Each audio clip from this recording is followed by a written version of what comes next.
जय हिंद दोस्तों। आज का यह वीडियो उन सभी के लिए मोस्ट इम्पॉर्टेंट रहने वाला है जो UP triple S C NM की तैयारी करते हैं या फिर एनएम में जॉब लेना चाहते हैं। क्योंकि आज का जो टॉपिक है इससे पिछली बार 2022 में जब आपका एग्जाम हुआ था तो अच्छे खासे प्रश्न पूछे गए थे और संभावना यह है कि आने वाले आपके एग्जाम में भी इस टॉपिक से अच्छे खासे प्रश्न पूछे जा सकते हैं। इसीलिए आप सभी लोग इस वीडियो को लास्ट तक अवश्य देखिएगा। वीडियो के लास्ट में आपसे कुछ प्रश्न भी पूछे जाएंगे इसी टॉपिक से रिलेटेड। यदि आप सभी लोग इसको ध्यान से पढ़ेंगे तो आप उन प्रश्नों का उत्तर आराम से दे सकते हैं। आज का जो टॉपिक है वो आपका पीएससी रहने वाला है। कल के वीडियो में मैंने एससी के विषय पे कंप्लीट एनालिसिस की थी, सब सेंटर के विषय में। आज के वीडियो में हम पीएससी के विषय में कंप्लीट एनालिसिस करेंगे कि पीएससी में आपके कितनी जनसंख्या पे आपके एक पीएससी खोली जाती है, उसके बाद पीएससी में स्टाफ कितने होते हैं और उसके बाद पीएससी का कार्य क्या होता है, पीएससी के प्रकार कितने होते हैं, सारी जानकारी आपको इस वीडियो में मिलने वाली है। तो आप सभी लोग इस वीडियो को लास्ट तक अवश्य देखिएगा। सबसे पहले हम पीएससी से शुरुआत करते हैं। आपके सामने एक शब्द दिख रहा होगा पीएचसी। अब इसका फुल फॉर्म क्या होता है, इसका मतलब क्या होता है, हम यहां से शुरुआत करते हैं और लास्ट तक आपको ले जाने का प्रयास करते हैं। देखिए, जो आपका पीएचसी है, पी से मतलब होता है प्राइमरी, एच से मतलब होता है हेल्थ और सी से मतलब होता है सेंटर, यानी कि प्राथमिक स्वास्थ्य केंद्र। ठीक है, क्या? प्राथमिक स्वास्थ्य केंद्र या फिर प्राइमरी हेल्थ सेंटर। अब ये काम कैसे करता है, पीएचसी जो होता है काम कैसे करता है, हम इसके विषय में हम जान लेते हैं। देखिए, जितने भी विकासशील देश हैं वहाँ पे जो पीएचसी है ये जन स्वास्थ्य सेवाओं का आधारभूत संरचनात्मक इकाई होती है। क्या होता है, जो पीएचसी होती है, जितने भी विकासशील है, जो विकसित देश नहीं है उसमें नहीं है, जो विकासशील देश है उसमें जन स्वास्थ्य सेवाओं का आधारभूत एवं संरचनात्मक इकाई होती है। ठीक है, तो ये बहुत ही इंपॉर्टेंट इकाई होती है स्वास्थ्य की दृष्टि से अगर हम देखा जाए, और सभी के लिए इंपॉर्टेंट होता है। जब कोई किसी की तबीयत खराब होती है या फिर कोई और मामलात रहते हैं तो सबसे पहले हम पीएचसी पर ही जाते हैं। अपने जो नज़दीकी पीएचसी होता है, प्राइमरी हेल्थ सेंटर होता है, सबसे पहले हम वहीं पे जाते हैं। और बहुत सारे लोग हैं जो प्राइवेट सेक्टर में चले जाते हैं, मैं उनकी बात नहीं कर रहा हूँ। ठीक है, यहाँ पे आप समझ गए, आधारभूत एक इकाई होती है और ये स्वास्थ्य केंद्र जन समुदाय को प्राथमिक स्वास्थ्य देखभाल प्रदान करने के लिए कार्य करती है। ठीक है, अब आगे बढ़ते हैं। देखिए, जो पीएचसी होता है ये चिकित्सक लोगों के मध्य प्रथम संपर्क स्थल होता है। और इस बार अगर हम देखें, जो आपका एससीओ है, सब सेंटर है, वहाँ पे बेड की व्यवस्था नहीं थी, लेकिन जो आपका पीएचसी होता है यहाँ से आपको बेड प्रदान होना शुरू हो जाता है। मान लीजिए किसी की तबीयत ज़्यादा खराब होती है, उसको बेड की आवश्यकता होती है, तो यहाँ पे आपको बेड मिल जाते हैं। ठीक है, अब हम पीएचसी के विषय में और अधिक जानकारी प्राप्त करते हैं यहाँ से कि जो पीएचसी होता है, जो आपका प्राइमरी हेल्थ सेंटर होता है, वो कितनी जनसंख्या पे ओपन किए जाते हैं, पहाड़ी क्षेत्र पे इसकी जनसंख्या कितनी होती है और समतल क्षेत्र जो होता है वहाँ पे इसकी कितनी जनसंख्या पे ये ओपन किए जाते हैं। अगर पीएचसी की बात करें तो अगर हम देखें सबसे पहले समतल क्षेत्र पे, समतल क्षेत्र की अगर बात करें तो 30,000 जनसंख्या पे एक पीएचसी ओपन किया जाता है। वहीं पहाड़ी क्षेत्र या हिल एरिया की बात करें या फिर आपके जनजातीय क्षेत्र की बात करें तो वहाँ पे आपके 20,000 जनसंख्या पर एक पीएचसी खोला जाता है। ठीक है, यहाँ से आप समझ गए, मोस्ट इंपॉर्टेंट है। पिछली बार एनएम में यही सवाल आया था कि कहाँ पे कितनी जनसंख्या पे खोला जाता है, तो आप यहाँ से देख सकते हैं। समतल क्षेत्र की अगर बात करें तो आप बताएंगे 30,000 और अगर पहाड़ी क्षेत्र की बात करें तो आप बताएंगे कितना, 20,000। ठीक है, यहाँ तक बातें होगी। अब आगे बात करते हैं। देखिए, मैं आपको इसी समय और बता देना चाहता हूँ कि एससी, पीएचसी और सीएचसी तीनों में कितनी जनसंख्या पे आपके ओपन किए जाते हैं, क्योंकि यहाँ से अगर आप देखेंगे तो सारी चीज़ें आप कवर करते हुए चले जाएंगे। मैंने आपको एससी बताया था, एससी पे समतल क्षेत्र पे 5,000 पे और पहाड़ी क्षेत्र पे आपके कितने पे, 3,000 पे। पीएचसी मैंने आपको बता दिया, समतल क्षेत्र पे 30,000 पे और पहाड़ी क्षेत्र पे आपके 20,000 पे। और सीएचसी की बात करें तो आपका समतल क्षेत्र पे 1,20,000 जनसंख्या पर और उसके बाद पहाड़ी क्षेत्र पे 80,000 जनसंख्या पर एक सीएससी खोली जाती है। देखिए, ये इंपॉर्टेंट है, इसलिए मैंने एक साथ तीनों को एक साथ दे दिया है। आप इसको स्क्रीनशॉट ले सकते हैं, इसको देख सकते हैं, इसको पढ़ सकते हैं, इसको याद अवश्य कर लीजिएगा। किसी भी कीमत पे ये याद होना चाहिए क्योंकि ये मोस्ट इंपॉर्टेंट यहाँ से होने वाला है। मैंने आपको बताया कि जो आपकी पीएचसी है यहाँ से आपके बेड उपलब्ध होने शुरू हो जाते हैं, लेकिन सवाल ये है कि पीएससी पर कितने बेड होते हैं, कम से कम न्यूनतम कितने बेड हो सकते हैं। तो मैं आपको बता दूं कि अगर बेड की बात करें तो पीएससी पे 4 से 6 बेड की व्यवस्था होती है। कितने बेड की व्यवस्था होती है? 4 से 6 बेड की व्यवस्था इसमें की जाती है। मैंने आपको बताया कि इससे जो आपका पीएचसी है, इससे जो छोटा है वो आपका सब सेंटर है। अब सब सेंटर जब इससे छोटा है तो कितने सब सेंटर पे एक पीएचसी ओपन की जा सकती है, यह भी सवाल पूछा जा सकता है कि कितने सब सेंटर पे एक पीएचसी की व्यवस्था की जाती है। अगर आपसे कभी ये पूछा जाए तो आप क्या लगाएंगे कि 5 से 6 सब सेंटर के लिए एक पीएचसी ओपन की जाती है। और अगर पीएचसी के बेड की बात करें तो 4 से 6 बेड एक पीएचसी पे होते हैं। ठीक है, यहां तक आप समझ गए। हम इसको फिर से समझते हैं क्योंकि ये इंपॉर्टेंट है।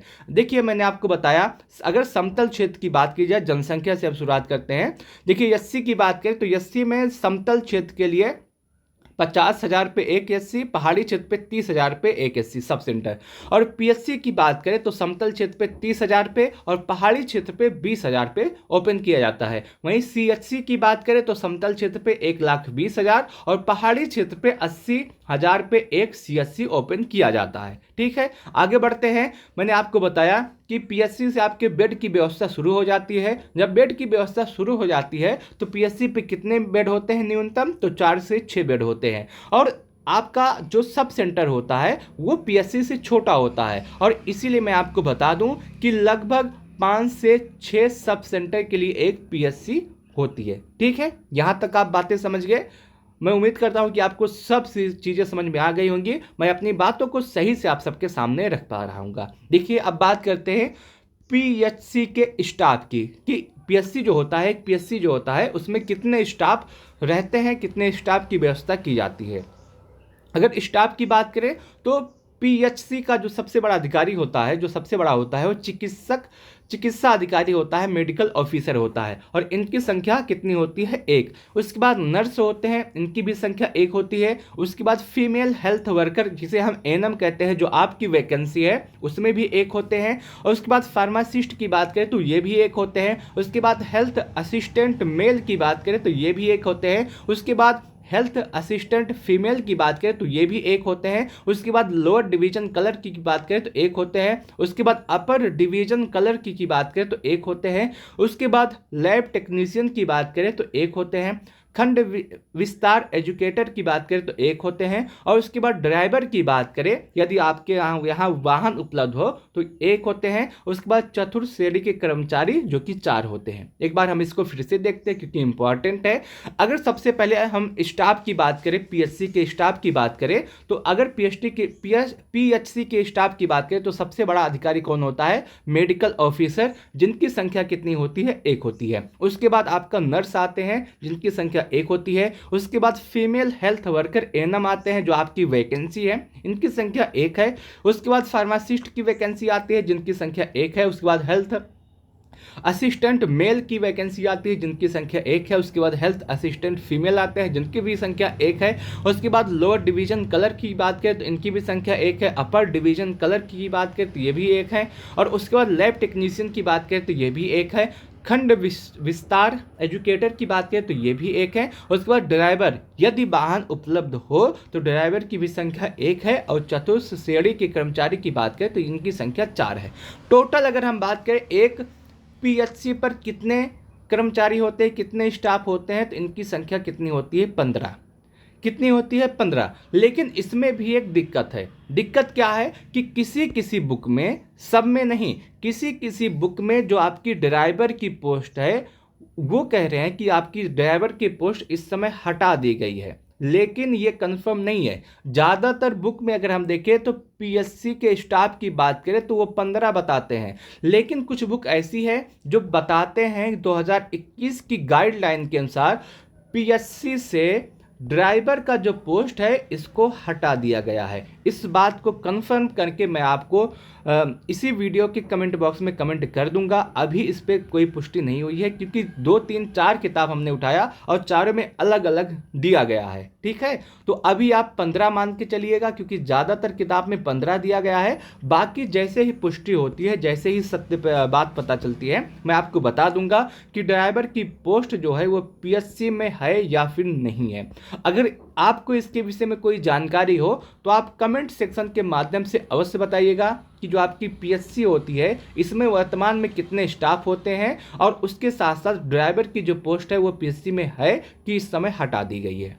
ठीक है, इसका जवाब मैं आपको शाम तक इसी वीडियो के कमेंट बॉक्स में दे दूंगा, और उसके साथ साथ आप भी बता सकते हैं। मैंने आपको बता दिया, सब कुछ बता दिया, स्टाफ कितने होते हैं, कितनी जनसंख्या पे ओपन की जाती है, बेड कितने होते हैं, और एक सब जो आपकी पीएससी होती है कितने सब सेंटर पे एक पीएससी होती है। यहां तक बातें क्लियर हो गई। मैं उम्मीद करता हूं कि आपको सही समझ में आया होगा। अब बात करते हैं पीएचसी के प्रकार की। जो आपकी पीएचसी होती है कितने प्रकार की होती है। देखिए मैं आपको बता दूं, अगर प्रकार की बात करें, टाइप की बात करें, जो आपकी पीएचसी होती है प्राइमरी हेल्थ सेंटर जो होता है, इसके 2 टाइप हैं। कितने टाइप है? 2 टाइप है, टाइप ए और टाइप बी। अब सवाल ये आता होगा आपके मन में कि टाइप ए है, इस पे क्या क्या सुविधाएं मिलती हैं, और जो टाइप बी है उस पे क्या क्या सुविधाएं मिलती हैं। जाहिर सी बात है, सवाल आना जाहिर है। मैं आपको बताना चाहता हूं कि जो आपकी दोनों टाइप है, पीएचसी टाइप ए और टाइप बी, में बहुत ज़्यादा अंतर नहीं होता है। अंतर कितना होता है कि ऐसे मैं आपको टाइप ए का पहले बताता हूँ।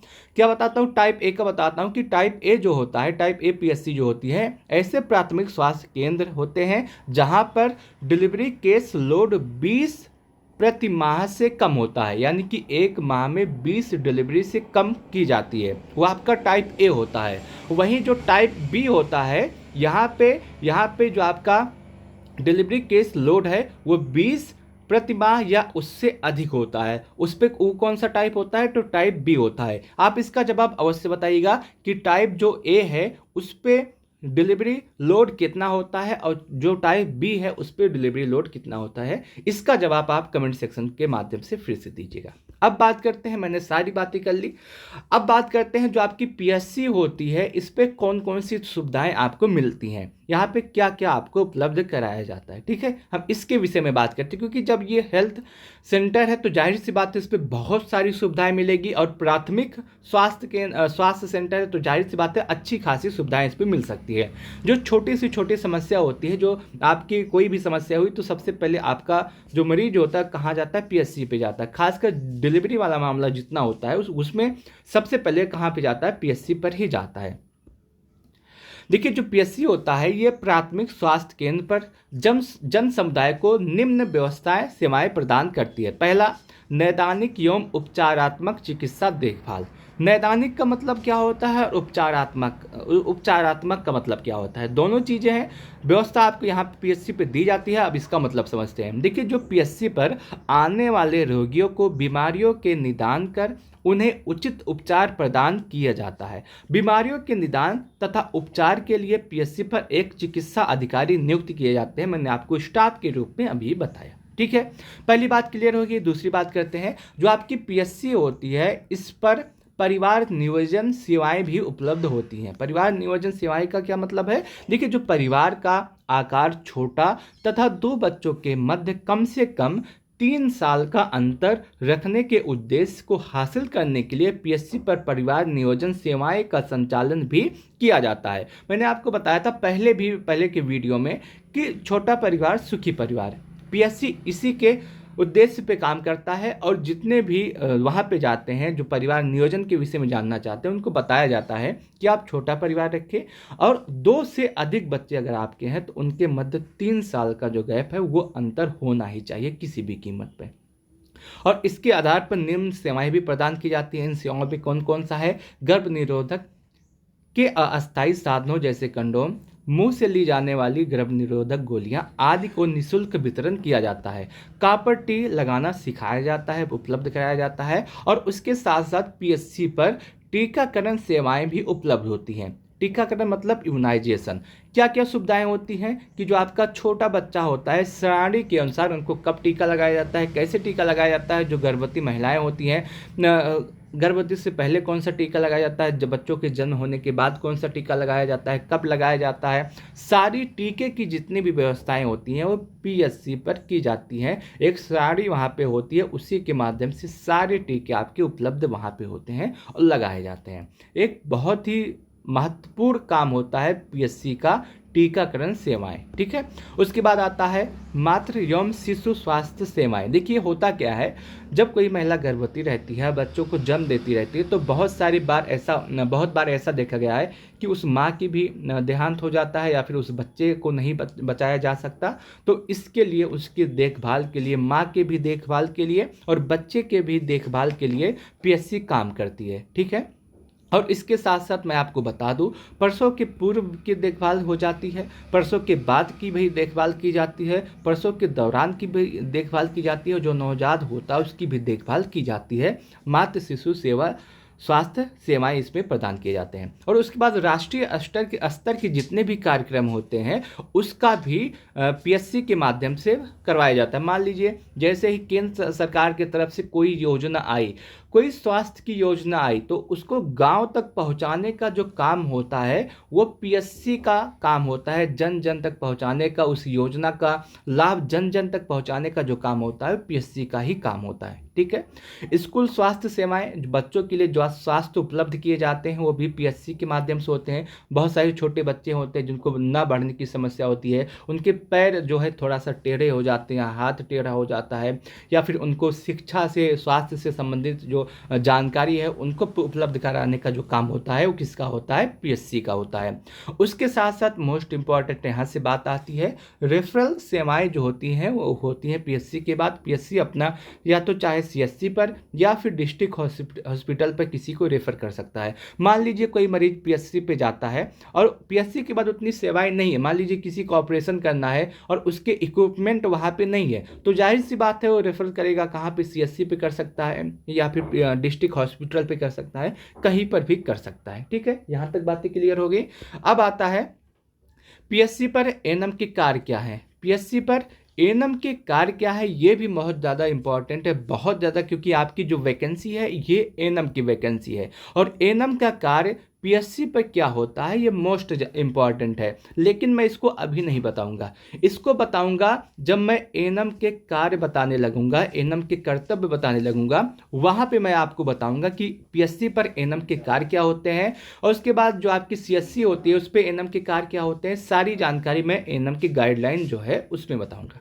ठीक है, यहां तक बातें क्लियर हो गई, यहां पे आपका पूरा टॉपिक समाप्त होता है। लेकिन मैं आपको एक बात बताना भूल गया हूं जो कि मोस्ट इंपॉर्टेंट है, आप इसको भी देख लीजिएगा क्योंकि ये मोस्ट इंपॉर्टेंट है। बीच में मैंने लिखना भूल गया था इसलिए मैं इसको लास्ट में लिख दे रहा हूं। क्या है कि 2018 में आयुष्मान आरोग्य मंदिर कार्यक्रम शुरू किया गया था। कौन सा कार्यक्रम आया था 2018 में? आयुष्मान आरोग्य मंदिर कार्यक्रम। और जिसके तहत क्या किया गया था, जितने भी आपकी एससी हैं या फिर पीएचसी है, प्राथमिक स्वास्थ्य केंद्र है, को आयुष्मान आरोग्य मंदिर के रूप में परिवर्तित किया जा रहा है। कैसे किया जा रहा है? मान लीजिए ये आपका उत्तर प्रदेश है, मैंने आपको कल भी बताया था। यहाँ पे ये आपकी एससी है, या आपके सब सेंटर है, या आपकी पीएचसी है, तो इनको जो है इनका नाम परिवर्तित करके, इसमें कुछ परिवर्तन करके इसका जो नाम अब दिया जा रहा है वो क्या हो जा रहा है? आयुष्मान आरोग्य मंदिर पीएचसी। ठीक है, आप इसको याद कीजिएगा क्योंकि ये पीएचसी का लेटेस्ट डाटा है और पीएचसी का नया नाम है, तो आप इसको याद अवश्य रखिएगा। और लक्ष्य रखा गया था कि दिसंबर 2022 तक लगभग 1,50,000 आयुष्मान आरोग्य मंदिर चालू किए जाएंगे। ठीक है, तो यहाँ पे आपका पूरा जो आपका पीएचसी है वो टॉपिक समाप्त हो गया। इससे पहले मैंने आपसे बात की थी सब सेंटर पे कि सब सेंटर आपके कैसे होते हैं, कितने आपके जनसंख्या पे सब सेंटर खोले जाते हैं, पहाड़ी क्षेत्र पे स्टाफ कितने होते हैं, सारी जानकारी मैंने आपको दी थी। आज की इस वीडियो में मैंने पीएससी पर भी कंप्लीट बात कर ली है, पीएससी का सब कुछ बता दिया है, इससे बाहर एक भी प्रश्न नहीं आने वाला है। और जो कुछ बच रहा है उसको मैं प्रैक्टिस सेट के माध्यम से आपको दे दूंगा, प्रैक्टिस सेट भी आएगा।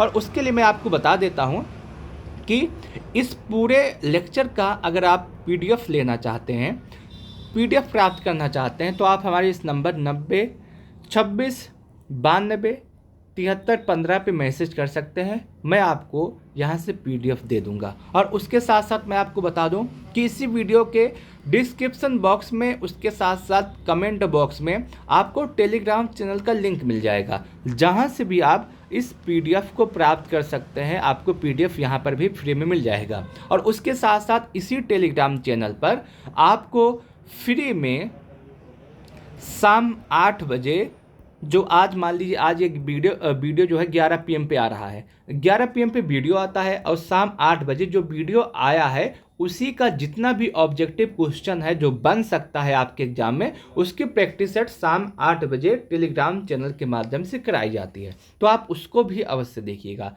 सारी चीज़ें आपको यहाँ से प्राप्त हो गई।